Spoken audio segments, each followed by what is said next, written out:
west side, east side, north side. I'm talking about ready for this?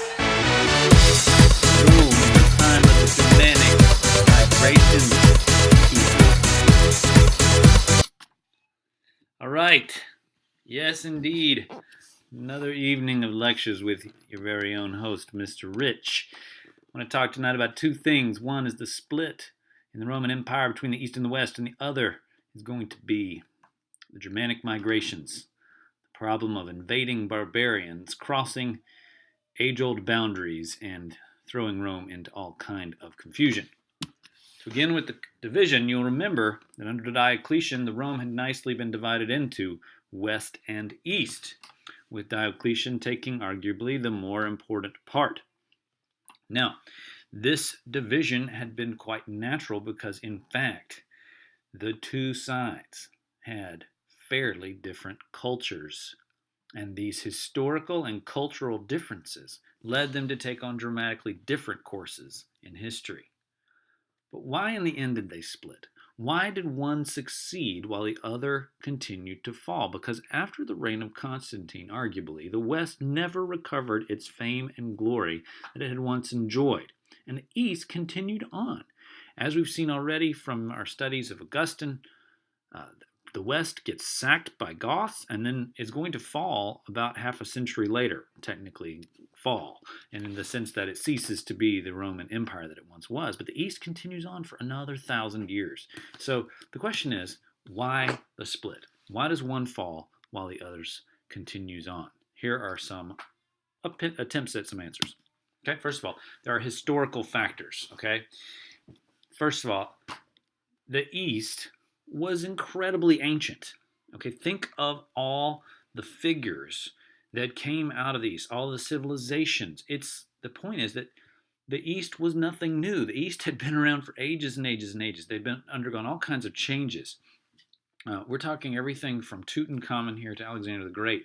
So what you've got in the ancient world is this ancient history. Remember that they were all basically Hellenistic kingdoms after Alexander, and they had different governments and different economic developments and had learned over the course of history to just adapt. The Western provinces were just far less sophisticated culturally than the Eastern was. It was really like kind of the hillbillies on the one side and the city slickers on the other. There were also economic factors. The two halves of the Roman Empire just had vastly different economies. The West, had an economy that was based on their expansionist military. So for centuries, the West had grown richer and richer. The more it had conquered, the more it had brought home slaves and spoils from the front. But after Hadrian, this just dried up. The whole policy was now defensive. Whereas in the East, the economy had always been one of production. They'd always been artists and artisans over there. They'd always been shipping their silks and spices and jewels and grains across the empire. So they actually had a real economy, whereas the West had a kind of parasitic economy. They kind of grew off of everybody else's money. Now, the West also kind of insisted on an agricultural basis for their economy. They still had massive latifundia out in the, away from the cities, and these were still the basis, but there wasn't no slaves to run it anymore. And that kind of agricultural economy just couldn't survive without the old influx of slaves from the conquests. Whereas in the East, they had economies that really were centered in the cities. They had an urban economy. In the West, the economy was largely aristocratic. It means like the people at the top were, old families, and there wasn't as much social mobility. In the East, you have a lot of maybe upper middle class, if you want to think of them that way, people who kind of just make their way in the world, pull themselves up by their bootstraps. And I'm calling it here liberal because in the sense that it's free and like people have a chance to, make something of themselves in the East. There were also geographic factors involved.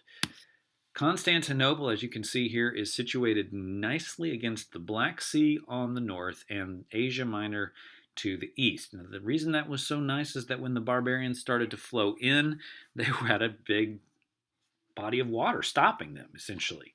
Now, Constantinople itself was heavily walled, so it was safely protected from onslaughts in the west. And then we had Asia Minor in the east, providing not only a buffer, but also a source of loyal, hard-fighting soldiers who, and this is important, were not Germanic.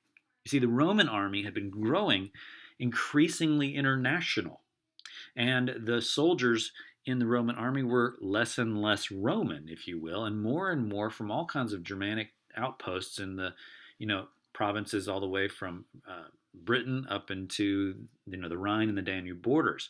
So the Roman army, the western side of this army, was less Roman than it had ever been. Some historians have attributed this in part to the unreliability of the Western Army, whereas in the East, steady supply of reliable, war-ready troops from Asia Minor gave them a much stronger force of resistance against barbarian invasions. Now, there were other factors as well. These factors were things like the population of the East, which was far greater than the population of the West, bigger workforce, more people in the armies, just more people to keep society together. Learning, cultural growth, education in the East far outpaced that in the West. We have here a statue of Galen, a 3rd century figure famous for his work on medicine. And the rulers in the East just tended to be more careful, more conservative, and better decision makers in the general than the rulers in the West, who tended to promote inflation, tended to tax their subjects too heavily, and time and again just couldn't put together the kind of army they needed to resist. Another interesting feature that seemed to hold the East kind of out away from the West was the cultural creativity of the time. In fact, there was like a new art form in the East. Some modern scholars have said it was like the ancient hip hop. It was like Latin turned into this very beat-driven, very poetic kind of performance art. So what would happen is these guys would get up on these wooden stage. They would pound their feet on the wooden stage to create like a beat, like a bass beat. They have all these musicians around them, and they weren't playing their instruments like normally they would play. They were just plucking on them real hard, and turning them into this really almost syncopated sound. And then they would just go Virgil. I mean, they would just take Virgil and they would speak him, but it was like they were speaking like no one had ever heard it before. The most people looking back on it have just called it like they just called it epic, because that's kind of like what this art form was. It was like taking this old genre and making it into something wildly.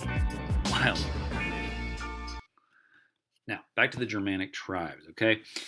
We've talked about why the East and West split, and now we need to talk about the Germanic tribes who came in and caused so much trouble, especially in the West.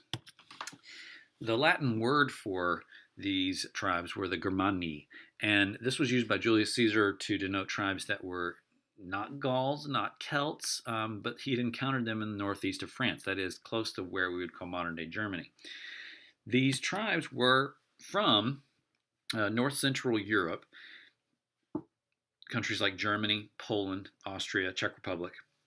There wasn't like a unified kingdom, though, or anything like that. There were tons of tribes up there, and you can see some of the names up there. They were all these tribes. They were constantly fighting and killing one another. Lots of constant warfare.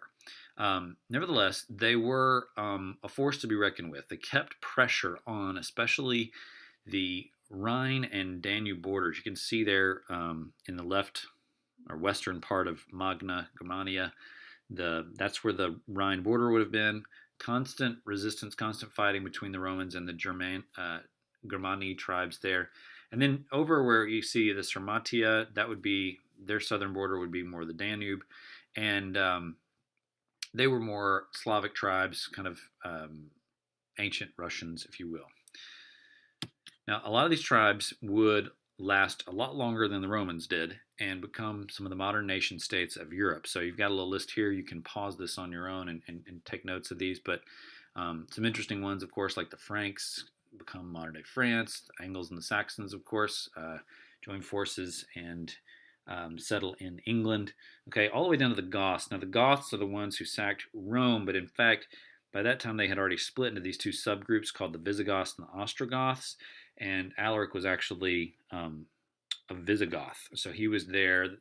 The whole tribe had split as a result, we'll see later, of the force of the Huns. Now, a couple of key terms, actually three, to help us understand a little bit about the legal systems of the Germanic tribes. The first one is Wehrgeld, and this is simply money to stop a blood feud. This is classic tribal warfare, a lot like modern gang warfare. You kill someone from a competing clan, competing tribe, you can expect retaliation unless you can get the tribal chiefs to agree to a Wehrgeld. The comitatus is just like the gang.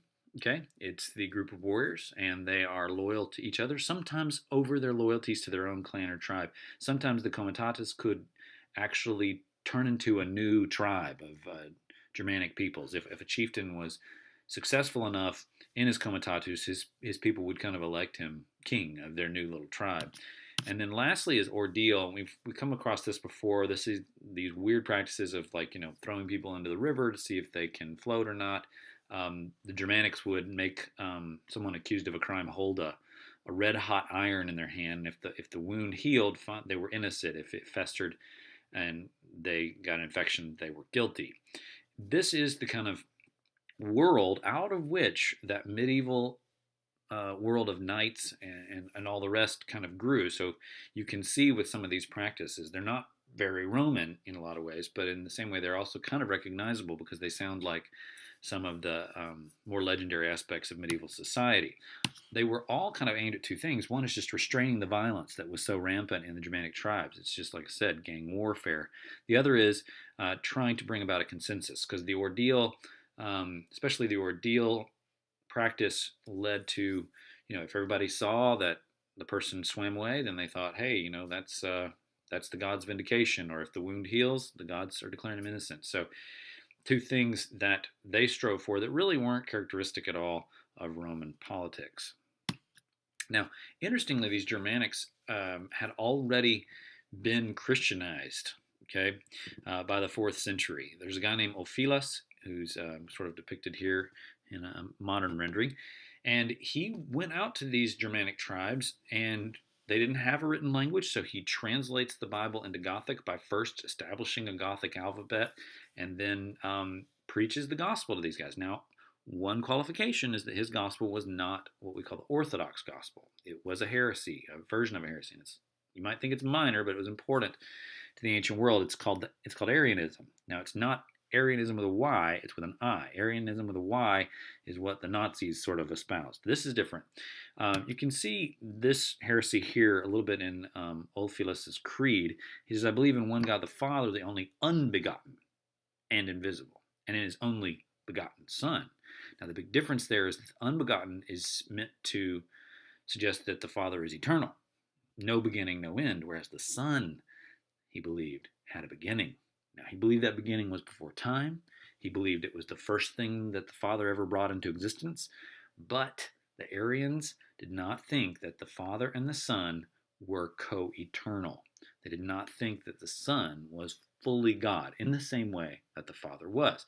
So these Germanic tribes were Christians in a sense. They would not have been accepted in like an Augustine's church, for example, because they were Arians. But they hadn't heard the gospel. They didn't understand, I think, probably the basics of the Christian faith. Now, for a long time, these Germanic tribes were very content to kind of enjoy Rome as a land of opportunity. They tried to get there however possible. For them, it was something to be enjoyed, not something to be destroyed. Okay, but something happened in the 4th century that changed all that, and that is the rise of the Huns. Of course, this is the people group out of which Attila, the famous warrior, arose. The Huns come in around in the 4th century and just throw all of Central Europe into panic. And these tribes that had normally been trying to peacefully cross over into Rome or had been, fighting one another, all of a sudden they're running for their lives.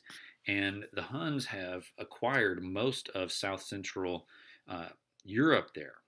And this causes a wild, like I said, a wild run for your life kind of panic among the Germanic tribes. Now, out of these panicked runs come all of these conflicts between the barbarians and the Romans. So in 410, when Alaric comes rushing into Rome, he's actually running away from the Huns. And when he comes to Rome, he's just like fighting his way into new territory. You can see there, even earlier, they had a conflict in 378 at Adrianople. So a lot of these conflicts, a lot of these wars that came out in the 4th and 5th century were actually the result of the Germanic tribes having to flee from the Huns, especially Attila, who seemed not to be beatable. He seemed to be invincible. And in fact, a few years after Alaric had sacked Rome, Attila showed up. And he had come ostensibly to rescue a young lady, the sister of the reigning emperor in the West at the time, who had sent him a ring and a note that said, "Help, I'm under house arrest. My brother is being mean, and I need a handsome man to come and save me. And if that handsome man comes and saves me, then I'll be his love forever." Well, Attila shows up, of course, just using that as a pretense to come and take Rome for himself. But when he gets there, he meets with a strange character indeed. The leader of the Christian church in Rome was a man known as Pope Leo.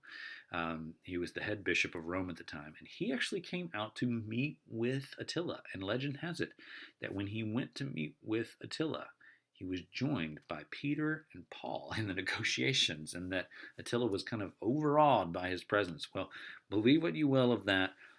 Pope Leo was actually able to convince Attila the Hun to leave Rome alone. A remarkable thing in history indeed. Attila did leave. He eventually died, partly, I think, as a result of his lifestyle, which was fairly debauched, as you can imagine.